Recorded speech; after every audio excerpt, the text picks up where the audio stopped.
The accusation hits like a gunshot over clinking glasses.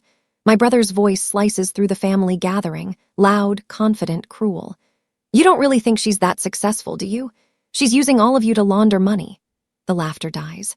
Forks freeze midair. Every face turns toward me, suspicion spreading faster than the wine stain creeping across the tablecloth. Before I tell you what I did next, drop a like and let me know in the comments where you're watching from. I want to see how far this story reaches. The crystal chandelier above our dining table suddenly feels too bright. My brother stands at the head of the table, one hand resting casually on his wine glass, the other gesturing toward me like I'm evidence in a trial. His smile is wide, rehearsed, the kind you practice in a mirror before delivering a killing blow. The room is packed with aunts, uncles, cousins, my parents. 23 people total. I counted them when I arrived 2 hours ago, back when I still thought this was just another family dinner. "Come on," he continues, his voice dripping with false concern. "The money, the trips, the donations, it doesn't add up, not for someone in her position." He says position like it's a dirty word, like my career is something I should apologize for. I watch my mother's fork pause halfway to her mouth. My father's expression hardens into something unreadable. My chest tightens. I can taste metal on my tongue, sharp and bitter. My hands don't shake, I won't let them. But something inside me fractures cleanly, the sound of it echoing only in my skull. I force my face into a smile. It feels like wearing a mask made of glass, fragile and cutting. My pulse roars in my ears, but I keep my breathing steady. I've learned how to do this, how to look calm when everything inside is screaming. Across the table, my cousin Sarah leans slightly away from me. It's subtle, barely noticeable, but I see it. Then Uncle Mark shifts in his chair, creating distance. One by one, people I've known my entire life pull back like I'm contagious. My brother watches this happen. He's enjoying it. His eyes flick from face to face, measuring the impact of his words like an artist admiring his work. I count the seconds. 1, 2, 3, no one speaks, no one defends me. My aunt's hand moves to her purse, clutching it closer. My younger cousin stares at me with wide, frightened eyes. The silence stretches until it becomes its own accusation. Then I notice something, a phone. My cousin Jake is holding it low, partially hidden behind his water glass. The screen is lit. The camera is pointed at me. He's recording this. My name is Rebecca Martin. I'm 32 years old. For the past 8 years, I've worked as a financial compliance officer at Harrison & Cole, one of the most respected consulting firms in the state. I analyze financial systems. I find risks. I make sure companies follow the law. Ironic, isn't it? The person being accused of money laundering is the person whose job is to stop it. I've built my career on precision, ethics, and a reputation that took thousands of hours to earn. I own a small townhouse in the suburbs. I drive a 6-year-old sedan. I donate to 3 charities every year because I believe in giving back. I take 1 international trip annually because I love experiencing new cultures. None of this is extravagant. None of it is suspicious. But my brother just painted it as evidence of a crime in front of everyone I love. If his lie sticks, if even one person believes him, I lose everything. My career depends on trust. My professional license requires an unblemished record. 1 investigation, 1 whisper in the wrong ear, and I'm done. My phone buzzes in my pocket. Once, twice, 3 times, I don't reach for it, but I feel its weight like a stone. Monday morning arrives with the weight of a storm cloud. I sit at my desk, the office humming with the usual sounds of keyboards and quiet conversations. My coffee has gone cold. I haven't touched it. At 9:15, my manager, Patricia, appears at my cubicle. Her smile is tight, professional, the kind that doesn't reach her eyes. "Rebecca, do you have a moment? Compliance wants to chat. Just routine." The word routine echoes in my head. Nothing about her tone suggests routine. I follow her down the hallway to a small conference room I've only been in twice before. Both times, I was the one asking questions. Now I'm the one sitting across from 2 people I don't recognize. They introduce themselves. Internal audit. They ask about my accounts, my recent transactions, my declarations. Their questions are polite but pointed. They already know the answers. They're testing me. I respond calmly, clearly, offering access to anything they need. But my throat feels tight. After they leave, I check my email. There's a message from a colleague in risk management. "Heard there's a flag on your file. Let me know if you need anything." A flag. That's how it starts. That's how reputations crumble. I opened LinkedIn. My brother's friend Marcus works in financial regulation. He commented on my brother's post 3 days ago. The timing isn't a coincidence. 3 in the morning. I'm staring at my bedroom ceiling doing math in my head. I've checked my accounts 4 times already. Every deposit has a source, every withdrawal has a receipt. I know this. I know my finances are clean. But my brain won't stop replaying the numbers, searching for something that isn't there. My jaw aches. I've been clenching it for hours. My breathing is shallow, quick, like I've been running. I force myself to inhale slowly. 4 counts in. Hold. 4 counts out. I get out of bed and open my laptop. The screen's glow feels harsh in the dark. I pulled up my brother's social media. He's been posting more than usual. Motivational quotes, business advice, photos of himself at networking events, always smiling, always performing. Then I see something that makes me pause. A screenshot of a bank transfer. It's blurred for privacy, he claims, but I can see enough. The amounts are large. The frequency is irregular. The account names are vague. I cross-reference the dates with family events, with loans he asked our parents for, with the new car he bought last month. The inconsistencies aren't hidden. They're everywhere. He's projecting, accusing me of what he's doing, and no one's looking at him because they're all looking at me. Invitations stop. It's subtle at first. My mother calls less often. My aunt cancels our monthly lunch without rescheduling. Cousins who used to text me funny memes go silent. The family group chat, once full of jokes and plans, becomes a graveyard of read receipts with no replies. I'm being erased in real time. But my brother is everywhere. He posts photos from family dinners I'm not invited to. He shares thoughtful comments on posts about trust and betrayal. People like his posts. They comment with supportive emojis. He's positioned himself as the hero, the concerned sibling who had the courage to speak uncomfortable truths. He's telling a story and I'm the villain. My Aunt Margaret finally breaks the silence. She calls me on a Thursday evening, her voice tight with something between anger and fear. Rebecca, I need to ask, is there any truth to what he's saying? Because he's telling people there's more. He says you manipulated family investments. He says you used our trust. I close my eyes. It's not true. None of it is true. She's quiet for a long moment. Then why isn't anyone defending you? Because they're scared, I think. Because doubt is contagious. Because silence looks like guilt. But I don't say that. I just thank her for calling and hanging up. I made a decision. I'm not going to defend myself publicly. I'm not going to post explanations on social media or send frantic emails to relatives. I'm not going to beg people to believe me, because the more you defend yourself against a lie, the more credible the lie becomes. Silence, strategic and deliberate, will be my weapon. I start documenting everything. Every message my brother sends, every post he makes, every conversation I have with family members. I save screenshots. I record dates and times. I create a folder on my laptop labeled Evidence and fill it with transaction records, employment history, tax returns, and donation receipts. I print everything twice and store 1 copy at a friend's house. I'm building a case without announcing it. I'm preparing for a trial that hasn't started yet. At work, I'm impeccable. I arrived early. I stayed up late. I double-check every report. I respond to emails within minutes. I make myself irreplaceable. My brother thinks my silence is fear. He posts a cryptic message on social media. Some people mistake kindness for stupidity. They think we'll stay quiet forever. He's talking about himself. He doesn't realize it yet, but he's starting to believe his own story. And that's when people get sloppy. The email arrives on a Tuesday. It's from compliance. We've received an anonymous tip regarding potential conflicts of interest related to your financial activities. Per company policy, we're conducting a formal review. Please make yourself available for interviews as needed. Anonymous. The word is laughable. I know exactly who sent it. My brother didn't just accuse me at a family dinner. He weaponized the system against me. He filed a report with my employer, knowing it would trigger an investigation, knowing it would put my career at risk. The investigation deepens. I'm called into meetings. I'm asked to provide documentation I've already provided. They're thorough, professional, but I can feel the weight of suspicion in every question.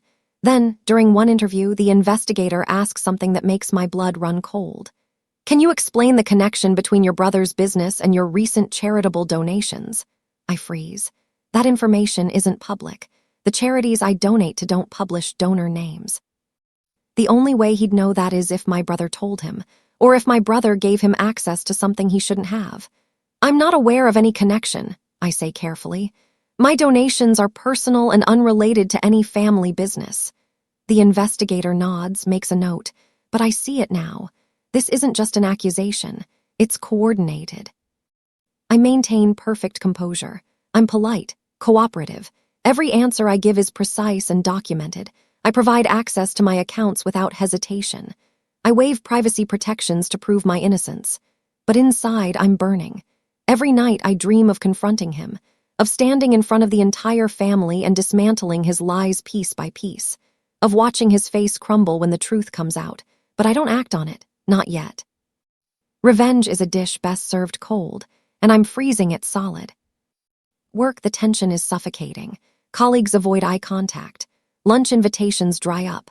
I'm being treated like I'm guilty until proven innocent, and the proving is taking too long. Then compliance requests external audits. They want a third party to review my finances independently. It's expensive, time-consuming, and completely unnecessary if they believed me. But I agree. I sign the authorization forms. I provide contact information for my bank, my accountant, my mortgage lender. I give them everything because I have nothing to hide, and because every step they take creates more documentation, more proof, more evidence that when this is over, when the truth comes out, I wasn't the one who lied. I start noticing cracks, small inconsistencies in the stories my brother tells. He posts about closing a major business deal, but the company he names doesn't exist when I search for it. He talks about investments he's making, but the timelines don't match his financial situation. He's always been a good liar, but he's getting careless, overconfident. At a family barbecue I'm not invited to, my cousin sends me a text. He just said you borrowed $50,000 from your parents and never paid it back. That's not true, is it? I called my parents immediately. My mother answers. Her voice is cautious, distant. Did I borrow $50,000 from you? I ask. She hesitates. No, you didn't. Then why is he saying I did? Silence, long and uncomfortable. I don't know, Rebecca, maybe he misunderstood something. But I hear the doubt in her voice. She's starting to wonder. I dig deeper. I request access to family financial records I'm legally entitled to. My parents set up a family trust years ago, listing all of us as beneficiaries. When I review the documents, I find something alarming. My brother took out a loan against the trust. $60,000. He used our shared inheritance as collateral for a business venture that failed. He never told anyone, and now he's projecting his financial desperation onto me. At work, something shifts. My manager, Patricia, asks me to lead a presentation for senior leadership. It's high profile, high pressure. The kind of opportunity you give someone you trust. I prepare meticulously. I rehearse every slide, anticipate every question. The day of the presentation, I walk into the boardroom with my head high. I speak clearly, confidently. I answer every question without hesitation. When it's over, the CFO pulls me aside. You handled that beautifully. I wanted you to know that we don't put much stock in anonymous tips. Your work speaks for itself.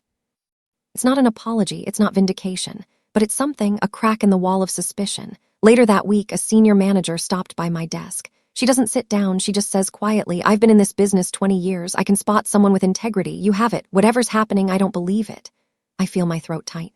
Thank you, she nods, but you need proof, not for us, for everyone else. She's right, belief isn't enough. I need evidence that's undeniable.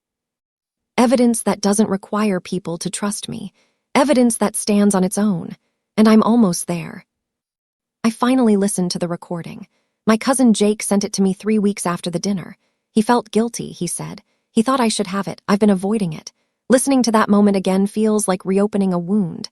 But I need to hear it. I need to know exactly what was said. I plug in my headphones and press play.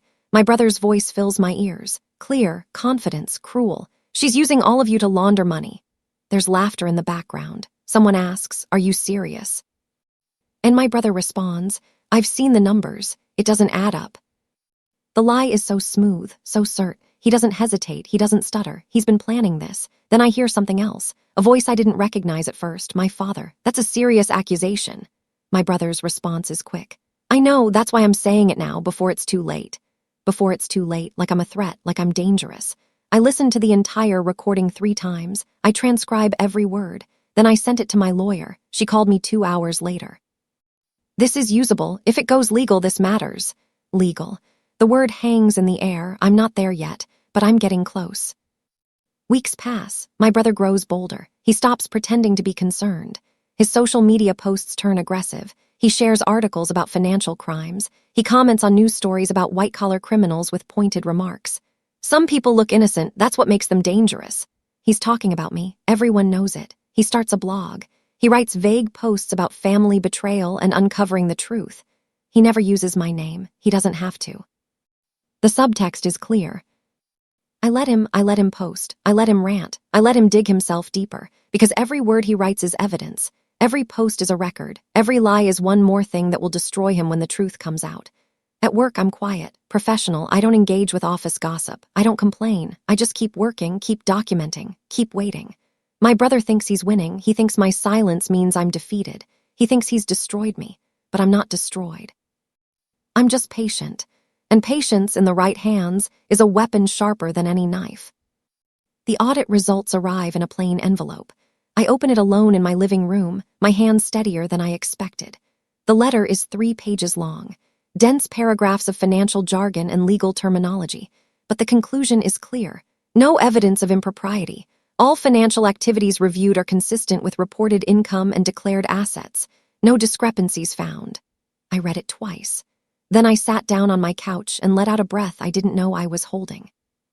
Relief hits me so hard it feels like drowning in reverse. I want to scream. I want to cry. I want to call everyone who doubted me and shove this letter in their faces. But I don't celebrate. I won't post about it. I don't send copies to my family because this isn't the end. This is just the beginning of the next phase. The audit cleared me, but it didn't investigate him, not yet. I forward the results to my lawyer, my manager, and one carefully chosen family member, my Aunt Margaret. She's been wavering, doubting him, questioning the narrative. This will tip her over the edge. Within hours, she calls me. Rebecca, I'm so sorry. I should have believed you from the start. I'm gracious, forgiving, but I also asked her a question. Do you know anything about his finances, about where his money comes from? She hesitates. There have been questions, nothing concrete, but questions. Questions, that's all I need, because questions lead to investigations, and investigations lead to answers. The questions start circling him, quietly at first. A cousin asks where he got the money for his new car. An uncle wonders out loud how his business is doing. My father reviews the family trust documents and notices the unauthorized loan. The spotlight that was burning me alive is starting to turn, and my brother doesn't handle scrutiny well. He gets defensive, angry. He posts a long, rambling rant on social media about family jealousy and people who can't handle success. He deletes it 2 hours later, but I have screenshots. Then something happens that changes everything. A lender calls my mother. They're looking for my brother. He's missed 3 payments on a business loan. The collateral he used was fabricated. He claimed ownership of assets he doesn't actually own. My mother calls me, her voice shaking. Rebecca, did you know about this? No, I say honestly, but I'm not surprised. She's quiet for a long time. What have I done? She whispers. You believed him, I said gently. We all wanted to. But belief without evidence is just faith. And faith, when misplaced, destroys everything it touches. The family is fracturing. People who stood by my brother are now questioning everything he's told them. People who avoided me are reaching out, apologizing, asking for my side of the story. But the damage is done. Trust, once broken, doesn't just heal. It hurts. My brother realizes he's losing control. He tries to spin the narrative again. He posts that I'm manipulating the family, that I've turned everyone against him. He claims the lender is mistaken, that it's all a misunderstanding. But his explanations are hollow, desperate. Then he makes a fatal mistake. He tries to fix his financial problems by taking out another loan. This time, he forges signatures. He uses my name and my mother's name as co-signers without our knowledge or permission. He thinks he can clean up the mess before anyone notices. He's wrong. The bank's fraud detection system flags it immediately. They contacted me to verify the signature. I tell them the truth. That's not my signature. I didn't authorize this. The representative on the phone is quiet for a moment. Then she says, we'll need to file a report. Do what you need to do, I say, and just like that, it's out of my hands. The system he tried to weaponize against me is now pointed at him. Everything connects. The unauthorized loan against the family trust, The fabricated business assets, the forged signatures, the false accusations meant to distract from his own crimes, it's all there. A clear, undeniable pattern of fraud. I don't expose him. I don't need to. The banks do it for me. The lenders do it for me. The system does it for me. All I did was tell the truth. All I did was refuse to cover for him. All I did was stop protecting him. The authorities get involved, not because I reported him, but because the financial institutions did. Fraud against a bank is a federal crime. They don't need my cooperation to investigate. They don't need my testimony to build a case. They just need the documents. And the documents don't lie. My brother tries to call me 7 times in one day. I don't answer. He sends texts, long, frantic messages that swing between begging and blaming. You did this to me. I'm your brother. How can you be so heartless? I read them all. I don't respond, because there's nothing left to say. He made his choices. Now he's living with the consequences. Accounts freeze, business partnerships dissolve, colleagues distance themselves. Everything he built on lies collapses in slow motion. It's not dramatic, it's not cinematic, it's just reality grinding forward with bureaucratic precision. He tries to rally support. He posts about being targeted by the system. He frames himself as a victim of corporate greed and family betrayal. Some people believe him, but most don't, because the evidence is too clear. The pattern is too obvious. He panics publicly. His social media posts become erratic, desperate. He starts tagging family members, demanding they defend him. He shares half-truths and outright lies. He claims I planted evidence, that I manipulated the banks, that this is all revenge for some childhood slight. It's painful to watch. Not because I feel sorry for him, but because I see how far he's willing to go to avoid accountability. He still thinks I'll save him. He still thinks that at the last moment I'll step in and fix this, that I'll use my professional connections to make this go away. That's what I've always done, isn't it? Clean up messes, smooth things over, protect the family, but not this time. This time I choose myself. I don't answer his calls, I don't respond to his texts, I don't engage with his public accusations. The silence is louder than any argument I could make. My lawyer advises me to keep records of everything but to maintain distance. Let the system work, she says, so I do. I go to work, I came home, I cook dinner, I read books, I take long walks by the river near my house. The calm feels unreal, like I'm waiting for the other shoe to drop, but it doesn't. Then on a Tuesday afternoon, I received an email. It's from a partner at a rival firm. They've been following my work. They're impressed. They want to offer me a position, senior compliance director, 20% raise, full benefits, a clean slate. I stare at the email for a long time. This is what vindication looks like. Not dramatic, not loud, just an opportunity, a door opening, a future that doesn't include the weight of false accusations. I type a reply. I'm very interested. Let's schedule a conversation. And just like that, I'm moving forward, not because I destroyed him, but because I refuse to let him destroy me. I'm promoted. The announcement goes out on a Friday morning. My new title is listed in the company newsletter. My manager congratulates me publicly in a team meeting. People who doubted me now smile and offer praise. Some apologize. I'm sorry I didn't speak up sooner. I should have trusted you. I feel terrible about how this all played out. I accept their apologies with grace, but I don't forget. Trust, once broken, doesn't fully return. I know who stood by me, and I know who didn't. The family gathers again. This time it's my mother's birthday. I'm invited. I almost don't go, but something tells me I should. When I arrive, the energy is different, subdued, careful. People greet me warmly, but there's an awkwardness beneath it. They don't know how to act around me anymore. My brother isn't there. My mother mentions quietly that he couldn't make it. We all know what that means. Over dinner, my father stands. He clears his throat. I owe Rebecca an apology, a real one. I should have trusted her. I should have asked questions before jumping to conclusions. I'm sorry. The table is silent. I nod. Thank you. It's not enough, but it's something. The truth comes out without theater. No dramatic confrontations. No shouting matches, just facts discussed plainly around a table. My uncle asks what really happened. I explain calmly. The accusations, the investigation, the audit, the fraud. I don't embellish. I don't editorialize. I just state what occurred. People listen. Some cry. Some shake their heads. Some sit in stunned silence. My cousin asks, "Why didn't you defend yourself sooner?" I take a sip of water before answering. Because lies collapse under their own weight. I just had to wait. My brother tries to interrupt. He calls my mother's phone during dessert. She doesn't answer. He texts the family group chat. A long, angry message about betrayal and lies. No one responds. He's shouting into the void. Later, someone mentions that he's left the state, that he's staying with a friend, that he's figuring things out. No one says what we're all thinking, that he's running, that he's hiding, that he knows what's coming.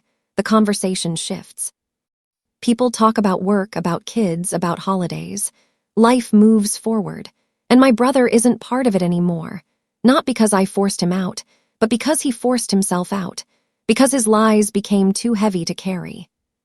The consequences stack. Legal consequences, financial consequences, social consequences. His business license is suspended pending investigation. His bank accounts are frozen. His credit is destroyed. Friends stop calling. Colleagues distance themselves. He's isolated. Alone, exactly where I was 6 months ago. But the difference is I was innocent, and he's not. I hear updates through my family. He's trying to rebuild, trying to start over. Trying to convince people it was all a misunderstanding. But the evidence is public record now. Court documents, bank statements, forged signatures. You can't erase that. You can't spin that. He tries one last manipulation. He sent me a letter, handwritten, 7 pages long. It's a mix of apology and justification. He's sorry, but I have to understand. He was stressed. He made mistakes. He never meant to hurt me. He just wanted to protect the family. The letter is a masterpiece of deflection. Every sentence shifts blame. Every paragraph rewrites history. I read it once. Then I file it with the rest of the documentation. Because even now, even after everything, he can't take responsibility. He can't admit what he did was wrong. He can only try to make himself the victim. I don't respond. There's nothing left to say. Choose peace. Actively, deliberately, I choose it. I refuse contact with my brother. I block his number. I filter his emails. I remove him from my life as completely as someone can remove another person. It's not cruel, it's survival. I started therapy, not because I'm broken, but because healing requires work. I will talk about the betrayal, the isolation, the fear. I talk about learning to trust again, about rebuilding relationships with family members who failed me. It's slow, painful, but necessary. I take up painting, something I haven't done since college. I'm terrible at it, but I don't care. It's not about being good. It's about creating something that's mine, something that no one can take or destroy or lie about. My life expands in small ways. I make new friends. I travel. I laugh more. I sleep better. I stopped checking his social media. I stop wondering what he's doing or saying or planning. He becomes irrelevant, not because I hate him, but because I've moved beyond him. Beyond the drama, beyond the need for vindication. I already won, not by destroying him, but by refusing to be destroyed. I'm no longer the accused. I'm no longer defined by his lies or my defense against them. I'm Rebecca Martin, Senior Compliance Director, homeowner, donor, traveler, friend, daughter, sister to people who actually deserve the title. I'm respected at work, trusted by colleagues, valued by my team. When new hires ask about me, they hear about my expertise, my integrity, my leadership. They don't hear about the accusations, because the accusations don't matter anymore. They're footnotes in a story that's moved on. At a family gathering, my younger cousin asks me quietly, "How did you stay so calm? When will everyone believe him?" I think about it for a moment. Because I knew the truth, and truth doesn't need to be loud, you just need to be patient. She nods, but I can tell she doesn't fully understand yet. Maybe she will someday. Maybe she'll face her own version of this. And maybe she'll remember what I said. I realize something sitting there. I don't miss him. Not the version of him that existed before the accusations. Not the brother I thought I had. Because that brother was never real. The person who accused me in front of the family was always there. I just didn't see him clearly until he forced me to look. He loses everything because he couldn't stop lying. I keep everything because I never stopped being myself. It's that simple, that final. He wanted to destroy me to hide his own crimes. Instead, he destroyed himself. Justice isn't poetic, it's just logical. The natural consequence of choices made. I don't celebrate his downfall. I don't gloat. I don't feel vindicated in the way I thought I would. I just feel free. Free from his manipulation. Free from family drama. Free from the weight of defending myself against lies. My life now is quiet, peaceful, unremarkable in the best way. I wake up without anxiety. I go to work without fear. I come home to a space that's entirely mine. I make plans without wondering if they'll be ruined. I build relationships without questioning motives. This is what winning looks like. Not revenge, not destruction, just freedom, just peace. Just the simple, profound dignity of being believed because you earned it, of being respected because you never compromised yourself, of being free because you refused to carry someone else's guilt. The story ends here, not with his punishment but with my peace, not with his loss but with my gain, because that's what real justice is, not making someone else suffer, but finally being free to live without suffering yourself. And that freedom, that's worth everything. What would you do in this situation? If someone you trusted tried to destroy your reputation to hide their own crimes, how would you respond? Drop your thoughts in the comments below. And if this story resonated with you, hit that subscribe button. More stories about standing your ground, choosing yourself, and finding freedom are coming. Because sometimes the best revenge isn't revenge at all. It's just living well.